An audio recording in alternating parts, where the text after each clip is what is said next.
Hello and welcome to another edition of On Long Island. I'm your host, Valerie Forte. Today our society is technologically driven. We constantly seek high-tech solutions to solve our problems. The fact is there is no computer, robot, or machine that even comes close to duplicating the olfactory ability of the dog. As humans, we see the world with our eyes. The dog sees the world with its nose. It is said they smell the world in technicolor. And did you know that dogs are so reliable and consistent that our courts actually recognize the properly trained police dog as a scientific instrument? The Nassau County Police Department Canine Unit responds to over 1,000 assignments and approximately 100 bomb searches annually, and recently assisted in recovering over 1,000 pounds of illegal drugs valued in excess of over $1 million. But their primary mission is to assist the patrol force in locating and apprehending criminals.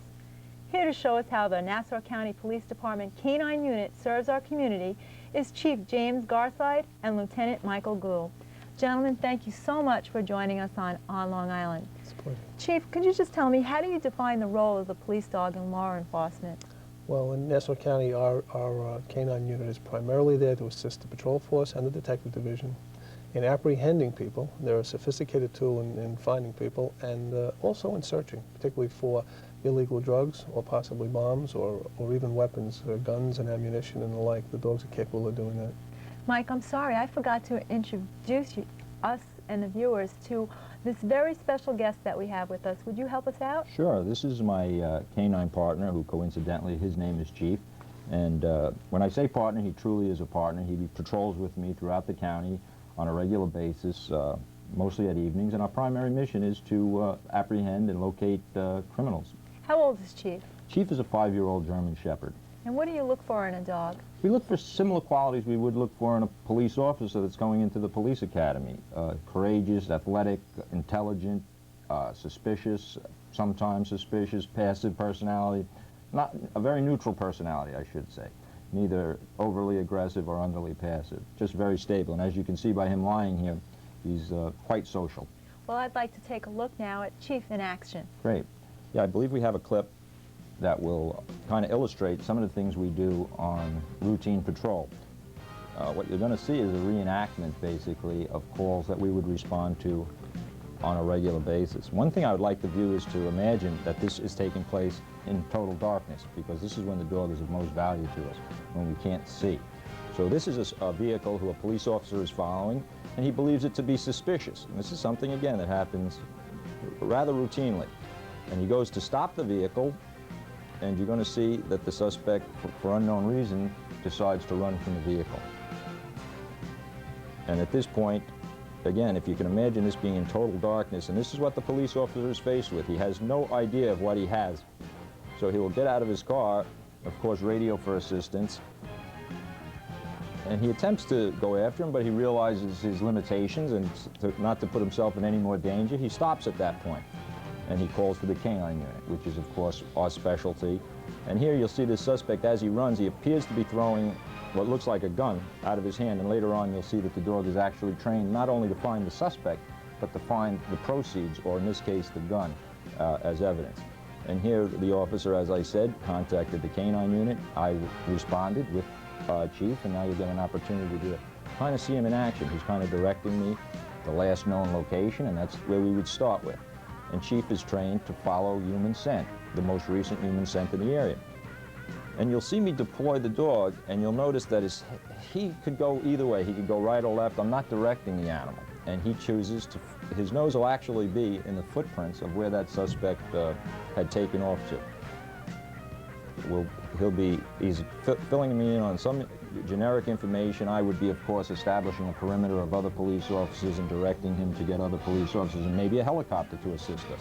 And here I release the dog, and as I said earlier, he follows the human scent. His nose is practically in those footsteps, which to the dog is a very clear picture of what he's looking for.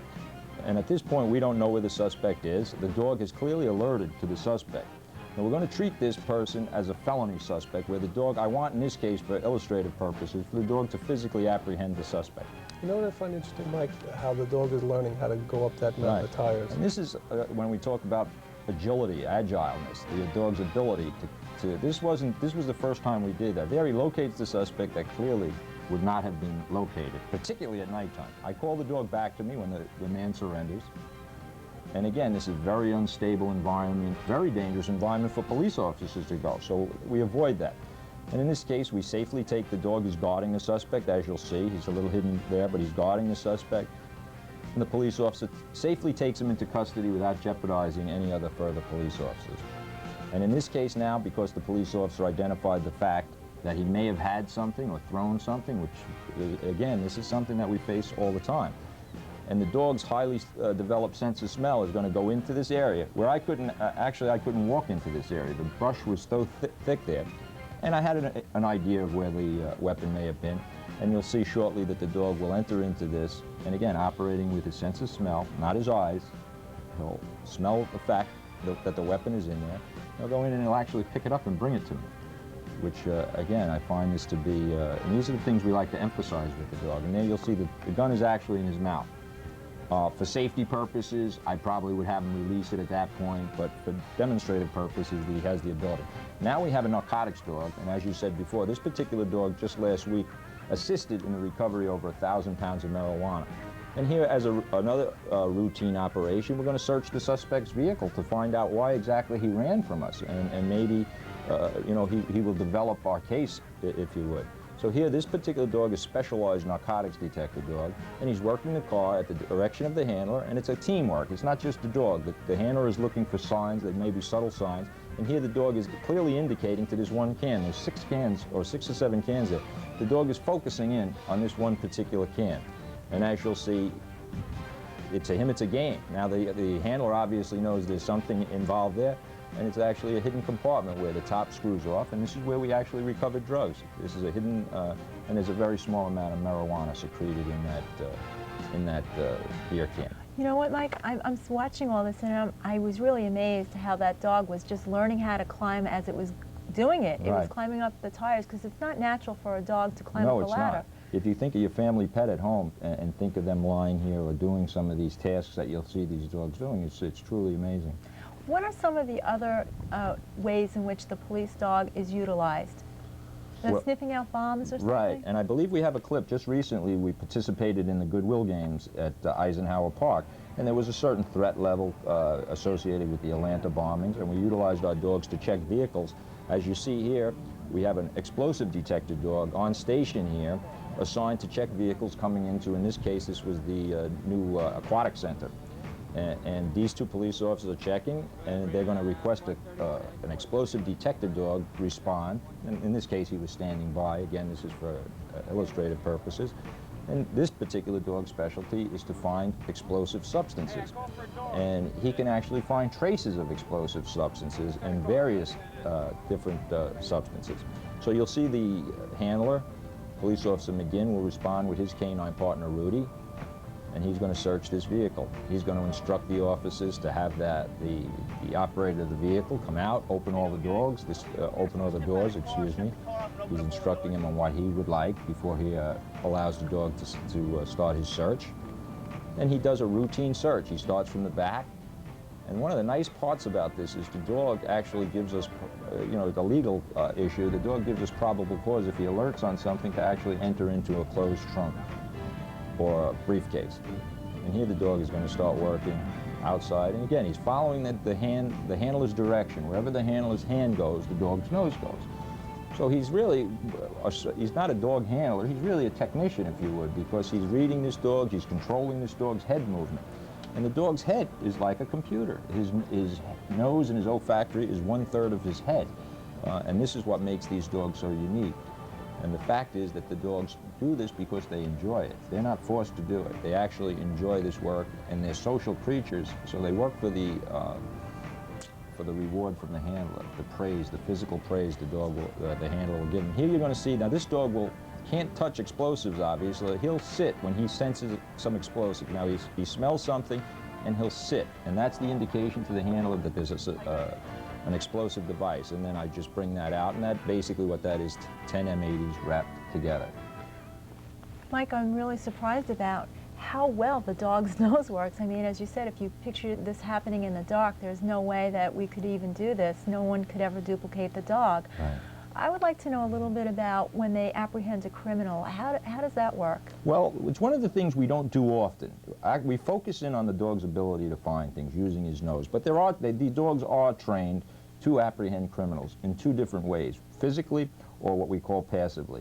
If a criminal suspect doesn't take our direction and flees from us, the dog can physically apprehend him. If the person surrenders, the dog can actually guard the person. So, and these are safety issues, and it's a psychological deterrent. And it actually prevents us from using other levels of force. Yeah, I'd like to take a look at that now, Good. Mike. I think we have a clip of the first instance. This fella is running from he's committing a crime. I respond, I see this taking place, and I send the dog. The dog goes right under that fence, which I wouldn't be able to do, of course. And this person didn't, he's obviously armed with a gun back there. And the dog then comes out. As soon as I have control of the scene, I call the dog off, and he comes to my side. And then I can safely, and again, this is a tremendous psychological deterrent. Not many people are going to fight or resist me when the dog's present there. He's alert and ready to assist me at a moment's notice. So we find that there's very little need to use other force. And you'll notice how very controlled the dog is too. That dog is under the control of the handler almost perfectly, and that's a good example of it. Is this aggressive right now? Is this considered? Well, he's in aggressive mode. He's on alert, just as a police officer would be. Our adrenaline runs, and this is a criminal apprehension situation. In this situation, it was an armed felon that was breaking into a car. But on the other hand, to show you the type of control we have, we're going to demonstrate the dog's ability to passively apprehend somebody who does listen to us and surrender. What's the difference between the passive and the aggressive, just so we understand? Right. Well, if the suspect listens to us and he stops and follows our commands, then the dog will just guard him. If he doesn't, then the dog will at times physically apprehend, always at my direction. The dog never makes moral decisions to bite or not to bite. These are always incumbent on me to direct the dog. Let's take a look at that now so we can see what's happening. It's a pretty rare event that the dogs do bite, but this is a good example of a situation where when someone runs away, if they stop and they don't try to continue to elude the dog and its handler, the dog will just stand guard over that person. And I guess he generally barks, right? Yeah, it just barks. And it's very intimidating, and it's a psychological deterrent that I don't think, and it's one of few offensive tools that we can use that isn't, that we can deploy and not really cause any injury to the suspect. And this is a case where he of course, surrendered, and the dog was able to assist me in apprehending the suspect. One of the great advantages to this kind of operation with this canine is that it actually protects police officers. We very often find ourselves in comparable situations. If we don't have the canine available, we have to put police officers at risk, particularly. I think Mike made a very good point before that a lot of this happens in the darkness. And obviously the police officers are at much greater risk in the dark, and they can't sense things, but the canines can. And the officers out on patrol, when these dogs are brought to the scene, they always feel a lot more secure that the dog is going to be able to provide some level of security that they otherwise wouldn't have. Right. I wanted to tell you both that I really think that you did such a wonderful job in informing all of us on all the issues here about the canine unit. I really appreciate you coming out and bringing Chief with us. So I want to thank you, and I'm Valerie Forte, and we'll see you next time on Long Island.